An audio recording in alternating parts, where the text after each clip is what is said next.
Pessoal, boa noite a todos. Nós vamos começar nossa live agora. Deixa só eu enviar o convite. Um instante, por favor.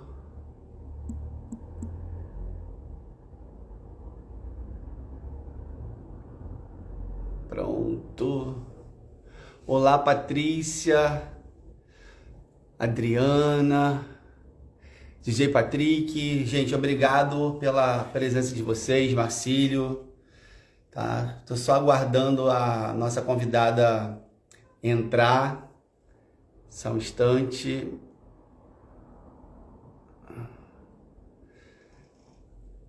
Um minutinho, gente.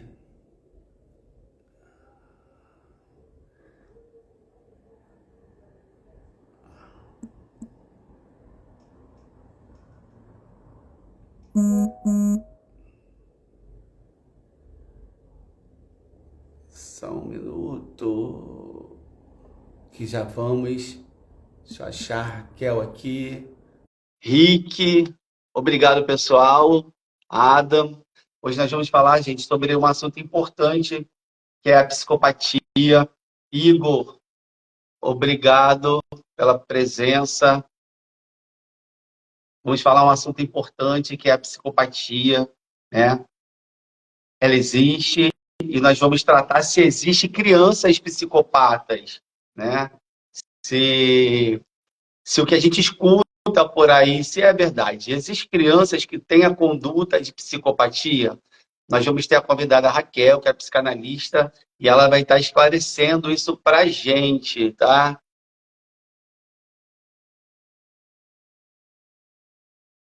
Só um minuto, pessoal, desculpa a demora. Falta só a conexão com a Raquel aqui. Um instante, por favor. Rosana Carvalho, obrigado. Ana Lúcia. A Raquel, ela não está conseguindo aceitar o convite. Só um minuto. Vamos ver se ela recebe. Olá, Oi, conseguimos. boa Tudo bem, Raquel? noite, tudo bem? Leandro, Sabrina, obrigado. A gente já está com o pessoal aqui participando.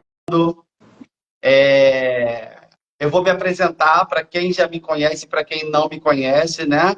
Meu nome é Anderson, sou doutor em psicologia, psicanalista e neuropsicólogo. Olá, Tenho uma história aqui em Bangu, no Rio de Janeiro, e a gente faz um trabalho de terapia com crianças e adultos. E hoje a gente vai trazer um tema importante que é sobre psicopatia, e eu tenho essa convidada especial aqui, Raquel, que vai estar ajudando a responder essas questões. Raquel, boa noite, pode se apresentar. boa noite. Bem, meu nome é Raquel, eu sou psicanalista clínica. Eu atendo aqui em Caraí, que eu moro em Niterói, um pouquinho distante de Bangu, mas eu tô sempre com o Anderson. Ah, em breve vou me formar em naturopatia.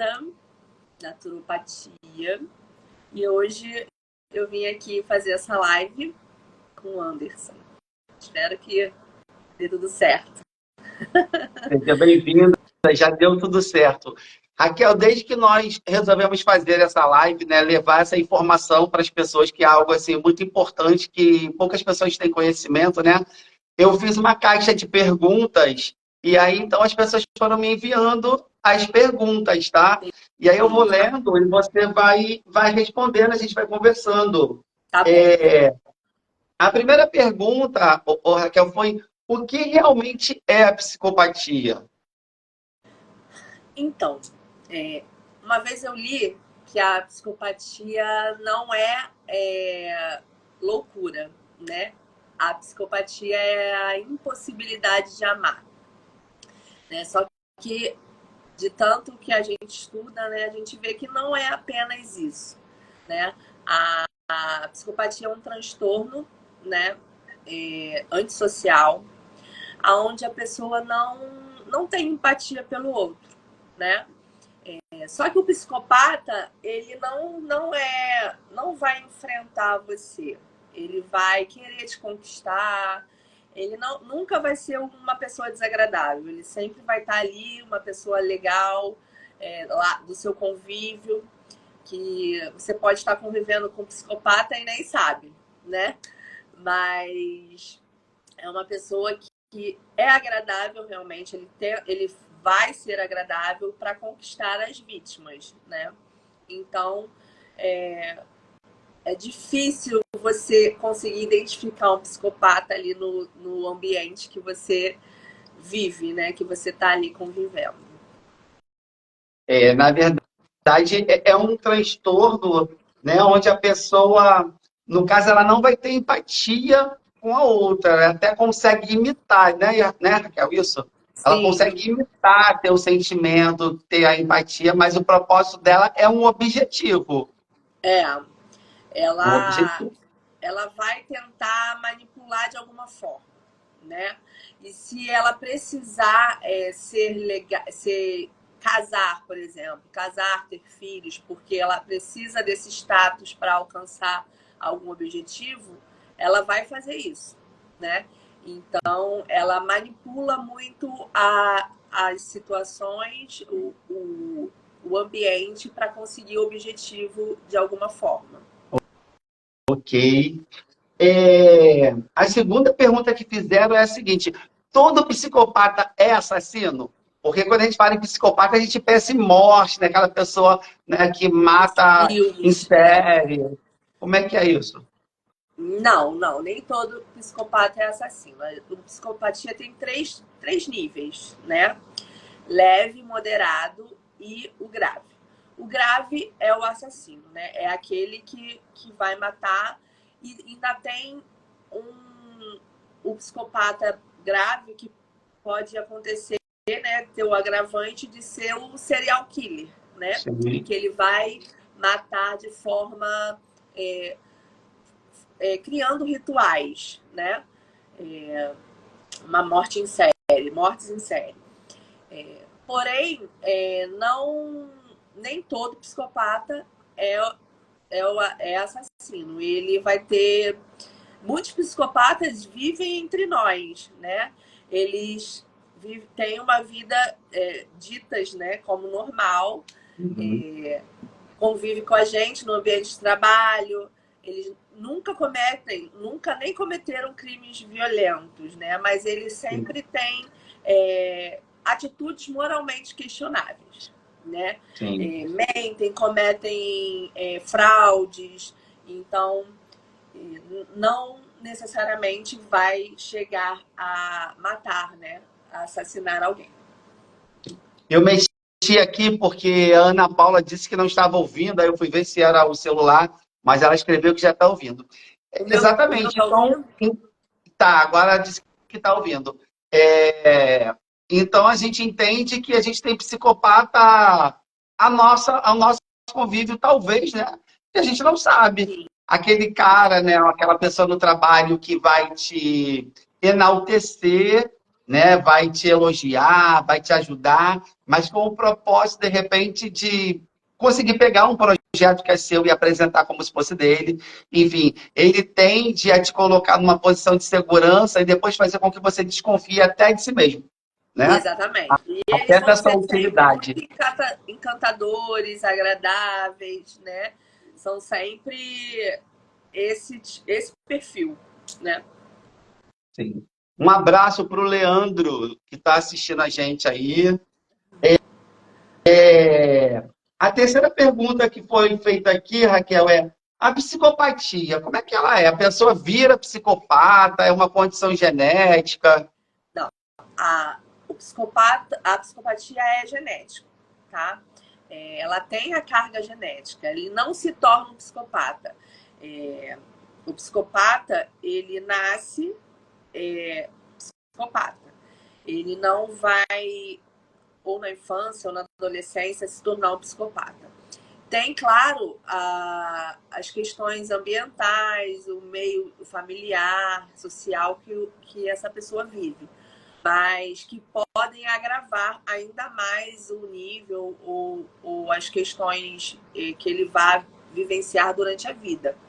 Mas não é algo que, por acontecer algo na sua vida, que vai te tornar um psicopata. Não, você nasce com essa genética, com esse perfil, esse transtorno. Então, assim, a criança nasce, ela tem aquela inclinação para a psicopatia e no decorrer da vida um possível gatilho vai despertar os comportamentos, as atitudes psicopatas, não é Sim, isso? sim. Vai alguns transtornos, algumas situações da vida, né, podem desencadear de forma mais rápida, talvez, alguma situação, né? Algum episódio mais severo de psicopatia.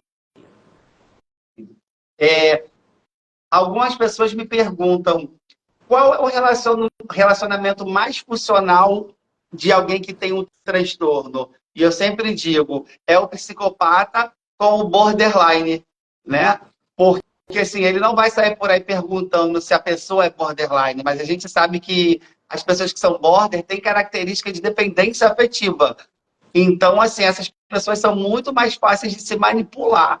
E aí Uhum. acaba sendo uma combinação perfeita, entre aspas, né? Mas destrutiva para a pessoa que está, no caso, na característica de border, né? Porque ela vai ser dominada pelo outro, né? Alguém está fazendo uma pergunta aqui. Essa Quais características Sabrina. mostram essa inclinação na infância, Sabrina? Nós vamos responder, Sabrina, já já, só um minutinho, tá? Na a quarta pergunta é justamente o início da pergunta que a Sabrina fez. Existem crianças psicopatas ou só adultos, adolescentes? Então, existem crianças psicopatas. Porém, o cérebro humano é muito complexo, o desenvolvimento. A gente tem que tomar muito cuidado nesse diagnóstico. A gente não pode diagnosticar uma criança como psicopata, porque a gente precisa ter certeza do desenvolvimento, do amadurecimento desse cérebro, né? Uhum. Porque a criança precisa estar completamente desenvolvida, o seu funcionamento, o cerebral precisa estar completamente desenvolvido para que o diagnóstico possa ser feito, né? Então, a criança não é diagnosticada como psicopata, né? Mas existem crianças psicopatas, né? Com esse transtorno antissocial. E, E é uma investigação longa, né? sim, uma investigação longa, porque tem alguns sintomas que podem ser mascarados, então em tentar entender todo o contexto familiar e social dessa criança é importante, né, no diagnóstico. Então, o profissional precisa ter muita cautela, né, e paciência para entender todos os períodos e todas as questões que envolvem esse transtorno. Até porque a criança, né? Ela tem a sua fase de desenvolvimento. Então, ela passa por diversas condições, não só dela, né? De formação de caráter, de personalidade, de auto se conhecer, como propriamente dito, o se socializar, né? O viver dos ambientes. Escola, colegas, família. Então, tem que ter um certo cuidado, né? Sim, é muito minucioso, né? A investigação, muito cautelosa e minuciosa. Sim. Você disse que existem crianças psicopatas, mas que nós não podemos defini-las como Sim, psicopatas, né? é. Então, como que a gente define essas crianças? No Brasil, a gente não pode chamar uma criança de psicopata, né? É transtorno de conduta, que a gente chama essas crianças. Não podem ser chamadas como psicopata, porque, como eu falei anteriormente, a gente precisa da fase, esperar a fase do amadurecimento cerebral. Então, tem que tomar muito cuidado nesse processo investigativo. Em outros países, eu acredito, eu estava lendo sobre isso, em outros países tem criança que pode ser diagnosticada com psicopatia, mas aqui no Brasil não, é transtorno de conduta. Vai de acordo com as leis, né? Com as leis do país. Mas se a gente, por exemplo, como psicanalistas, terapeutas, a gente atende uma criança com esses sintomas, com esses quadros, e a gente encaminha para um psiquiatra, uma vez que a gente coloca lá o CID, né, que é a Classificação Internacional da Doença, do transtorno de conduta, a gente já dá ao psiquiatra entender que aquela criança tem comportamentos indicativos para psicopatia. Ok. Quais são os sinais? Foi a pergunta da Sabrina ainda há pouco aí. Quais são os sinais de uma criança com um distúrbio de conduta? Então, o sintoma, né, uma característica mais marcante de uma criança que tem esse transtorno de conduta é a falta de empatia, né? Desde muito cedo a gente tem a empatia pelo outro. Quando uma criança vê um cachorrinho se machucando ou alguém chorando, ela faz aquela menção de chorar, ela sente a dor do outro. A criança que tem esse transtorno, ela não tem empatia, ela não tem essa reação de sentir a dor do outro, né? Mas também mente demais, tenta manipular todo mundo, né? Às vezes tem uma raiva extrema, né? Então são inclinações que a gente vai notando, situações do dia a dia que a gente vai percebendo essa inclinação, né? Não sente nenhuma culpa em machucar o outro. E muito importante, a criança que tem o transtorno de conduta, ela tende a maltratar os animais, né? Mas nem toda criança que maltrata animal é um psicopata, né? Tem transtorno de conduta. Mas todo psicopata adulto, na infância, maltratou um animal, entendeu? Sim. Então, essa falta de querer, de sentir a dor do outro é um sintoma, é uma característica bem marcante da criança com transtorno de conduta. Outra característica também é parecer ser insensível à dor, né? Sim. Quando os pais, por exemplo, corrigem, batendo, né? Isso não é forma de correção, mas ainda assim algumas pessoas usam.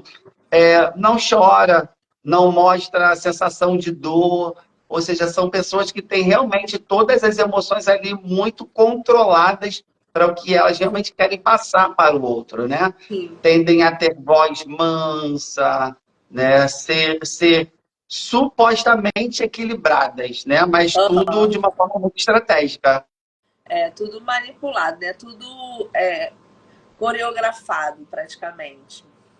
Tem uma pergunta aqui, Raquel, só um minutinho, da Patrícia.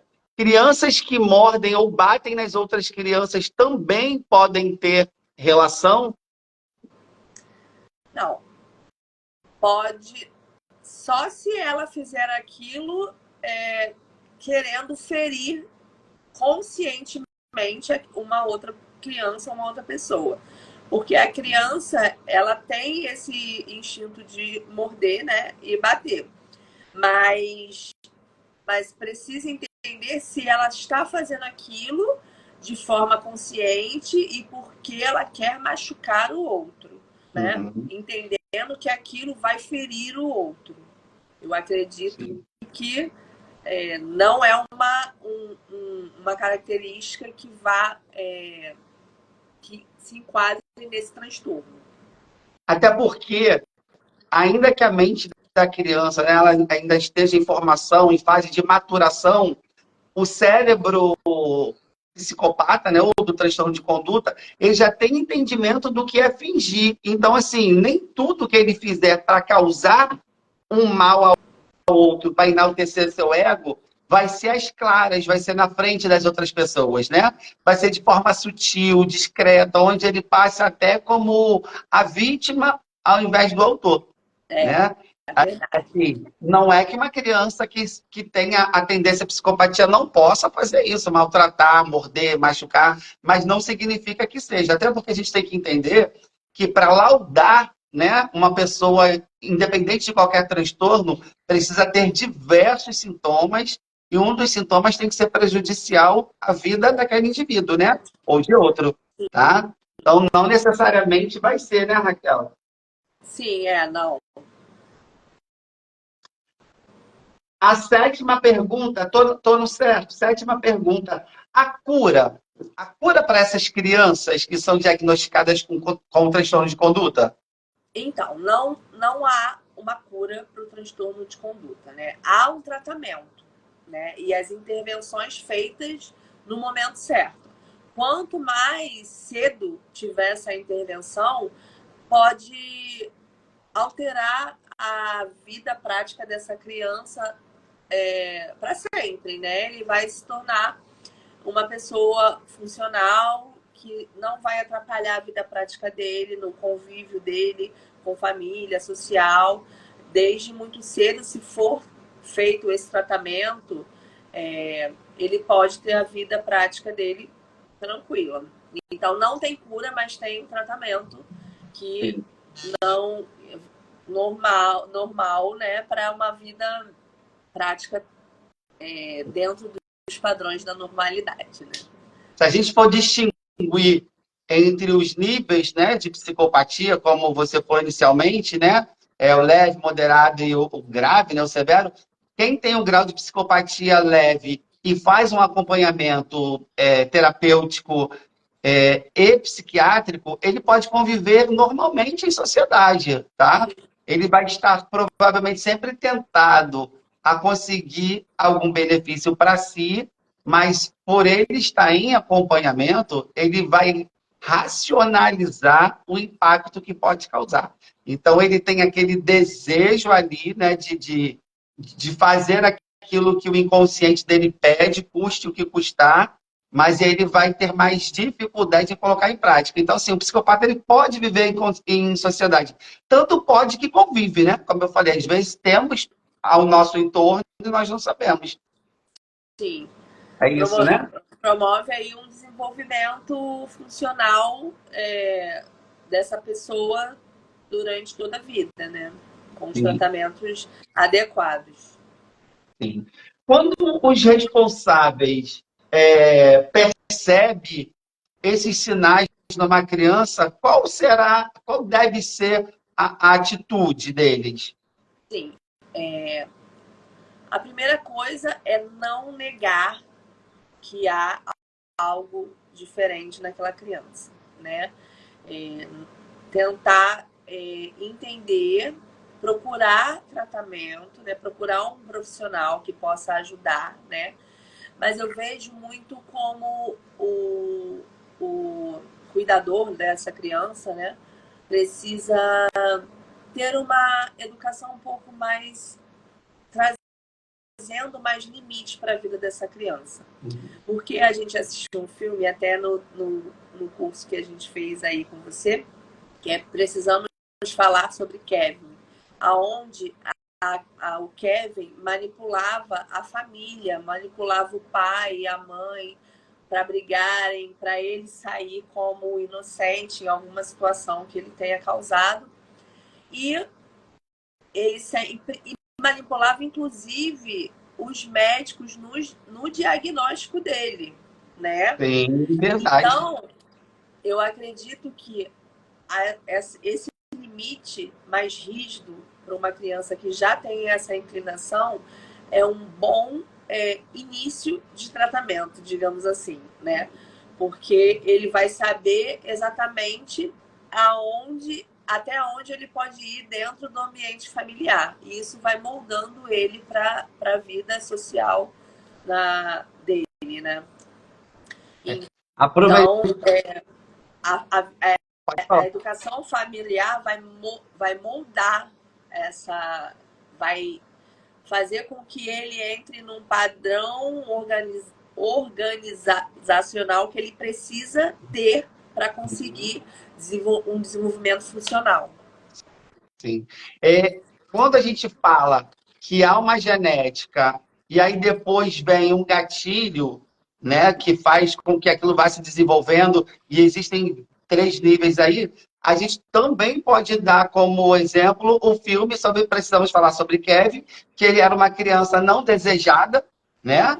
Aí na barriga da mãe ele já sentia essa falta de afetividade, quando Aí então aí vem a carga do ambiente, né, da familiar, de toda a estrutura familiar que ele vivenciava, né? sim, é muito importante quando a mulher está grávida, é, não é controlar, né? Porque nem sempre dá para controlar, mas é entender e equilibrar suas emoções, seus sentimentos. Na barriga, o feto já tem noção de tudo, já sente tudo. Então ele sentia que ele era uma criança que não foi planejada, que não era, né, querida, enfim. E ao nascer, ele desenvolve aquele choro, todas aquelas questões, ainda bebê. A mãe desconfia de autismo, leva ao médico e o médico diz que é uma criança super saudável. Ele vai crescendo, quando ele entende que ele já pode pedir para usar o banheiro, aquelas coisas, e ele começa a fazer suas necessidades nas fraldas para confrontar mesmo a mãe, né? Depois ele machuca o braço e ele manipula a mãe, tipo assim, ó, ele passa a mão como quem diz, se eu contar para o meu pai, você está ferrada, né? E vai ao médico, e mais uma vez o médico não percebe. E, por fim, né, se falando em níveis, ele chega a um nível grave, né? Porque ele premedita o assassinato de várias pessoas. Ele mata o pai, ele mata a irmã, ele mata os colegas de escola e deixa a mãe viva como uma resposta assim. A culpa é sua. Sim. Você que, na verdade, fez Você é tudo isso, é responsável. responsável, né? E é baseado em fatos reais, né, Raquel? Sim, baseados em fatos reais. Tem 2 perguntas que teve já 2 vezes. A mesma Sim. pergunta. Da Peraí. A Patrícia? partir de. Foi a Bia e acho que o Leandro também perguntou a mesma coisa. Ah. A partir de que idade se pode suspeitar do transtorno de conduta, né? Na criança, da psicopatia? Aham. Então, depende muito, por exemplo, no Kevin, como ele já tinha essa carga do inconsciente, desde muito cedo ele já apresentava sinais, né? Mas a gente pode ter crianças que pode ter um ambiente familiar muito funcional, não ter nenhum problema emocional, então pode desenvolver pode aparecer os sintomas mais à frente. Então é isso, Anderson? Sim. Ou estou enganado? Não, é isso mesmo. O Kevin, se não me falha a memória, acho que com uns 6 meses mais ou menos de idade, quando ele já começava a sentar, né? Ficar em posição de sentar encostadinho, ele já começava a mostrar os sinais. Ele não interagia com a mãe, o que fez ela suspeitar do transtorno do espectro autista, né? Um diagnóstico que te parecia ter algumas características.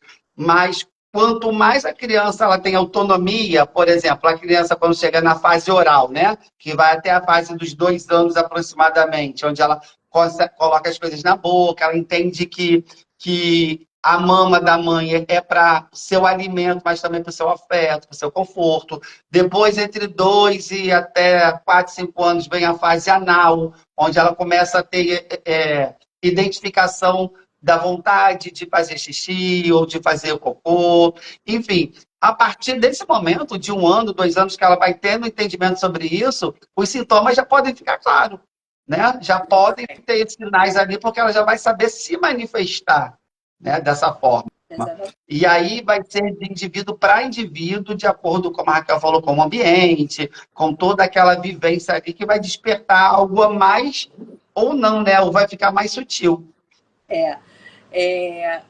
A gente trouxe muito essa do Kevin e a gente pode perceber que o vínculo materno é a chave de todo desenrolar do filme, né? Então, é muito importante entender que não é só a genética, né? Todo o contexto Sim, familiar tem peso nesse sim, transtorno.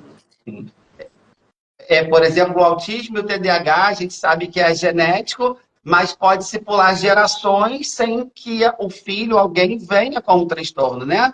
Porque a gestação foi cuidada, foi feito todo o processo de acompanhamento, né, médico, enfim, o não uso do álcool, de remédios, de cigarro, enfim, tudo aquilo que você conduz para uma boa gestação vai ajudar a não desencadear ou inibir, né? Vamos dizer assim, inibir aquela condição. E o fator ambiental ele vai ser favorável para promover isso daí ou não, né? É. Tem outra pergunta aqui. é, Existe alguma outra condição que pode ser confundido com o transtorno de conduta? Existe, né? Porque a gente tem o TOD, que é o transtorno opositor desafiador, né? Opositivo Uhum, desafiador. Que também tem o enfrentamento, tem a mentira, tem o maltratar os animais, mas o, a psicopatia não tem tanto enfrentamento. Porque o psicopata ele quer ser agradável, ele quer conquistar a sua vítima. Então, essa questão dessa confusão que pode talvez acontecer, tem essa chavinha aí que a gente tem que prestar atenção se a criança ou se o adulto ele tem, né, esse enfrentamento sempre muito ríspido, né, e combativo, que o psicopata não tem, uhum. né?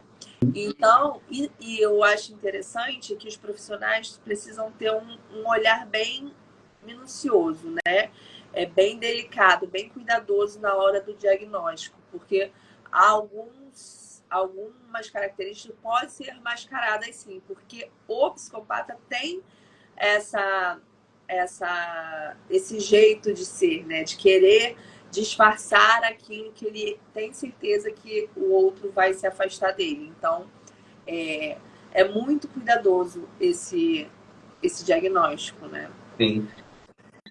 Numa fase adulta, por exemplo, num relacionamento, vamos dizer assim, e numa discussão desse relacionamento, o psicopata ele vai ter sempre uma voz mansa, tá? Uma voz equilibrada, tranquila, porque ele é essa pessoa que premedita, que planeja, né? Ele tem uma mente muito ágil, hábil para essa racionalidade. Enquanto a outra pessoa, no seu momento de raiva, de fúria, ela vai gritar, ela vai, né, falar palavrão. Ele não, ele vai sempre ser aquela pessoa bem tranquila. Ele só vai perder um pouco desse controle quando, por exemplo, a gente vê igual acontece em filmes. O cara foi descoberto, já matou, já fez, já aconteceu e chegaram até ele. Então ele vai perder um pouco do controle. Mesmo assim, não necessariamente ele vai mostrar Não arrependimento, acontece, né? Às vezes não né? acontece.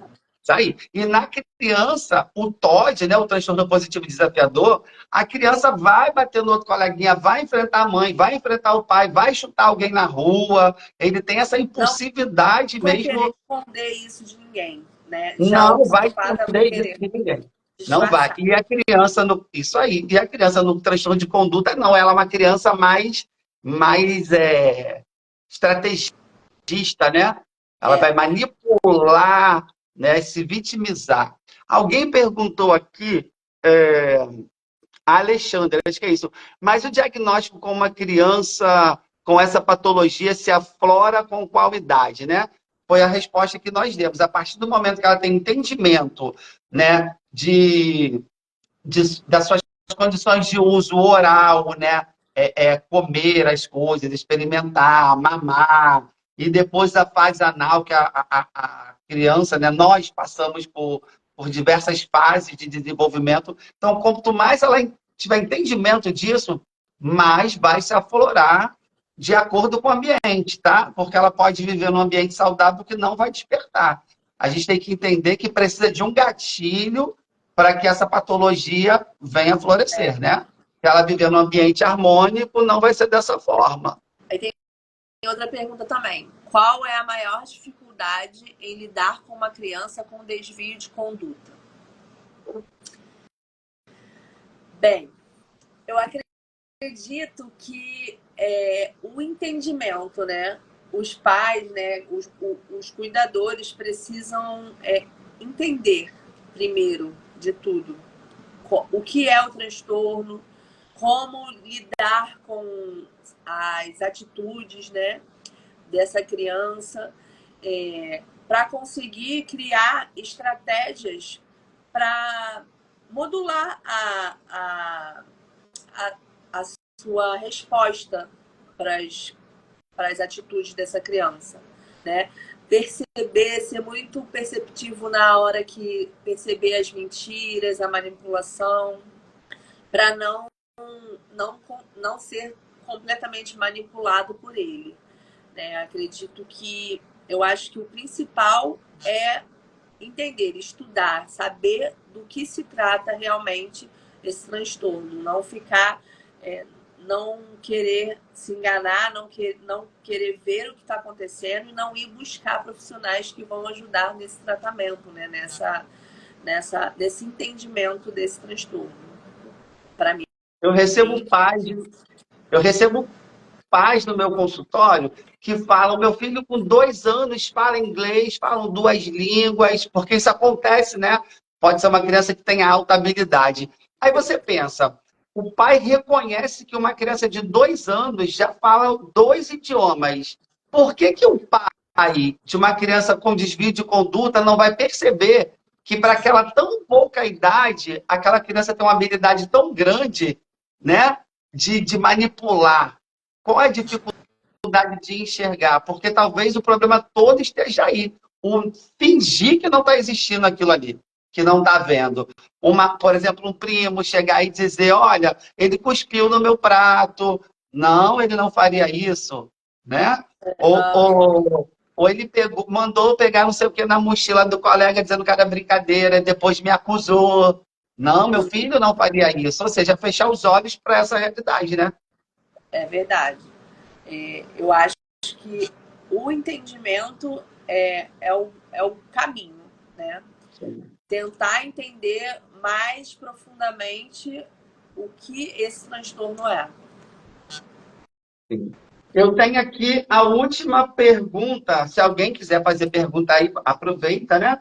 Mas aqui a última pergunta, então, já que a gente entendeu que existe, né, a psicopatia infantil, diferenciando apenas o nome que a gente dá aqui no Brasil, quais são os sintomas e tal. E aí, por final, qual é o tratamento adequado? A gente já entendeu que não tem cura, né? Mas qual é o tratamento? O que é que se faz? Bem, o tratamento é multidisciplinar, né? Nós temos que ter diversas técnicas, diversos profissionais para ajudar essa criança, esse adulto, a se desenvolver de maneira funcional. A gente pode utilizar a nossa técnica, né, a psicanálise, onde a gente vai encontrar no inconsciente algumas respostas que a gente pode utilizar para modular as atitudes, o comportamento dessa pessoa, né? Porque como não tem cura, a gente esse transtorno, essa pessoa ela vai ter que moldar o seu comportamento através de ou psicanálise, TCC também é uma técnica muito positiva no tratamento. Pode ter até medicamentos que pode ajudar aí pode estar muito ansiedade, muito ansioso, né? Muito ativo, né? E também ajuda a terapia pode ajudar essa criança, esse adulto, a desenvolver técnicas para ele se organizar melhor, desenvolver empatia, né? Desenvolver o convívio social, de como se portar né, diante da sociedade, ter abordagens aonde vai ajudar a criança a criar habilidades para ter resolução de problemas sem ter embates, sem ter brigas, sem ter esse confronto, né? Mudar os padrões, né, que talvez ele esteja criando e fazendo na vida. Alguns terapeutas trabalham com a técnica do enfrentamento, que é colocar aquela pessoa, aquela criança, né? No caso, a nossa proposta da psicopatia hoje é a criança, colocar aquela criança numa situação de conflito para ela mesma, né? Para a gente conseguir entender qual é a emoção que ela vai trazer ali, né? A gente precisa trazer a raiva. Tentar buscar uma emoção. Isso, seja positiva ou negativa, mas a gente precisa entender, né? Porque, como a gente compreendeu, existe um gatilho que levou aquilo. E, às vezes, aquela pessoa ela vai ter dificuldade de trazer aquilo. Ela só vai seguir o instinto de fazer, mas não o porquê ela está fazendo.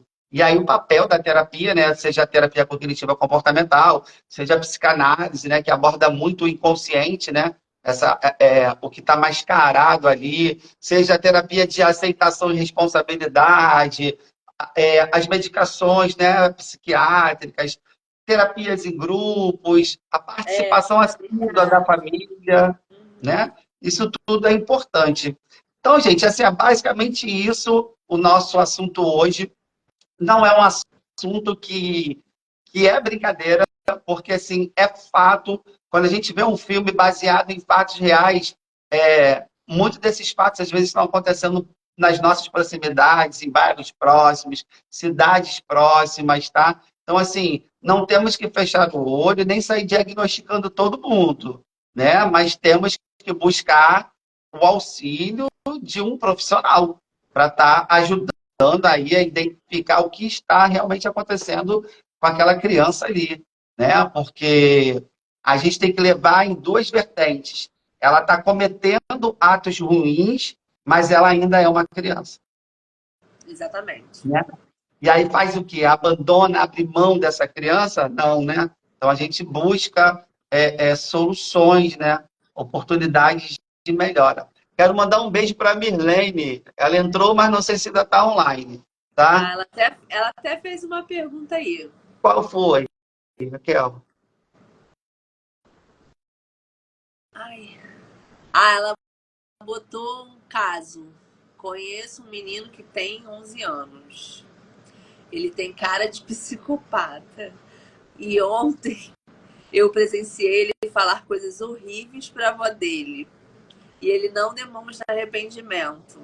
Ele não faz questão de agradar. O que pode ser? Pode ser, né? A gente não tem como negar que não possa ser quando diz que fala coisas para magoar, que fala coisas para ferir e que não mostra arrependimento. Mas qual é o índice de repetitividade dessa situação dele, né? Ele é essa criança constante que vive fazendo isso, porque senão, sim, a gente pode ter um quadro de psicopatia e não saber, né? Mas pode ser no momento de raiva, de enfrentamento, de ter sido negado alguma coisa, aí a gente entra no transtorno positivo e desafiador, enfim. Mas há uma possibilidade. A Bia perguntou a partir de que idade se pode suspeitar da psicopatia infantil. Isso, né? De repente, como eu falei, a partir de 1 ano, 2 anos, né, a gente já percebe sinais. Lógico que sinais sutis, porque ainda são crianças que não têm autonomia para fazer grandes coisas, tá? Tem uma pergunta aqui interessante. O psicopata tem apego por alguma pessoa? O psicopata não tem apego, tá? Se ele tiver um apego, a gente chama aquilo de obsessão, né? Ele tem obsessividade e ele acha que ele é dono daquilo. Então, aquilo pode ser uma pessoa, como a gente, por exemplo, vê em filmes aí que não sei quem estudou no ensino médio, depois de 10, 15 anos depois, trabalhou e seguiu aquela pessoa. Isso é super real, tá? Ele criou um mundo ali de que aquela pessoa era dela, né? Que em dado momento ela não deu confiança para ele e ele tem que se provar que é capaz de tê-la, tá? Psicopatas em determinados graus, ele também destrói patrimônios, faz vandalismo. Isso é possível, tá? Porque a gente, como já relatou antes, há níveis, né, de psicopatia. Essa E pergunta ele também já foi sempre, respondida. o apego que ele vai ter é só se a pessoa tiver algo para oferecer também, né? Sim, Se ele vê sim. o outro como alguém que possa trazer algum benefício para ele, né? A Patrícia, ela perguntou o que causa a psicopatia infantil, hormônios, anomalias. Eu já falei um pouco antes aqui, né? De repente, vamos supor que a mãe ou o pai tenha um quadro, tá, genético já dos pais deles, né? Que no caso seriam os avós da criança, de psicopatia, mas que não foi desenvolvida a ira, né? É o ato em si, o comportamento. Então, já tem ali aquela carga genética que vai estar ali na mãe, correto? Então, se a mãe passa por brigas, ansiedade, usos constantes de medicamentos alopáticos controlados, uso de álcool, exposição a algum produto químico, né? Alguma coisa pode sim ser um motivador para essa criança já ter inclinação. Agora, nunca vamos esquecer que o meio ambiente é um fator desencadeador, tá? Fala, Então, Raquel. ter predisposição genética não garante que essa criança vai desenvolver a psicopatia, né? Pode repetir que eu estava lendo uma pergunta aqui, desculpa. Que a predisposição genética não garante que essa criança vá desenvolver a psicopatia, né? Tem Não, que ter não, todo não um garante que ela vai contexto. desenvolver. Mas ela pode cometer pequenos atos, pequenos delitos discretos, com espaçamento de tempo, hoje, daqui a 3 anos, daqui a 4 anos, e vai passar de forma despercebida, né? Por isso que a gente falou que tem os graus. O que vai acontecendo na vida daquela pessoa? Se eu vivo num ambiente desestruturado, é a minha probabilidade de fazer com que desencadeie isso em mim de uma forma mais latente é muito mais possível, né? Sim. Se eu passo dificuldade, se eu vejo agressões em casa, enfim, isso daí tudo vai desencadeando. Alguém perguntou aqui, eu ouvi falar que psicopata não tem bons sentimentos, isso é verdade? Na verdade, psicopata não tem sentimento.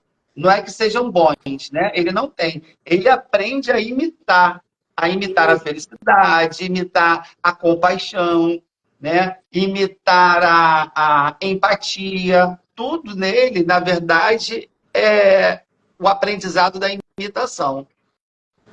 E é por aí que a gente foca no tratamento, né? Mudar Isso, é. esse comportamento. O Igor perguntou por que o psicopata usa da manipulação e da mentira no dia a dia? Porque a manipulação é a melhor forma de você conseguir alguma coisa, né? Como dizem, por que eu vou bater de frente? Por que eu vou brigar com uma pessoa se eu sei que a briga vai gerar e eu não conseguir o que eu quero? E se eu me fizer de boa pessoa, de amigo, de companheiro, né? Já tem uma tendência, uma Fica mais inteligência fácil. natural, fica mais fácil, né? Manipular e mentir. Então, assim, dessa forma eu consigo o que eu quero. Eu mostro que eu sou todo carinhoso, que eu sou todo romântico, que eu sou todo gentil, conquisto a pessoa que eu quero, depois eu começo a fazer o quê? Eliminar os meus riscos. Querer afastar da família. Porque às vezes a pessoa sente que não fui com aquela pessoa, não porque descobriu que é um psicopata, mas para mim já é um perigo. Né? Então, afasta do trabalho, eu vou afastando ela da sociedade para eu ter mais poder sobre aquela pessoa. Né? Então, assim, a manipulação é positiva nesse caso.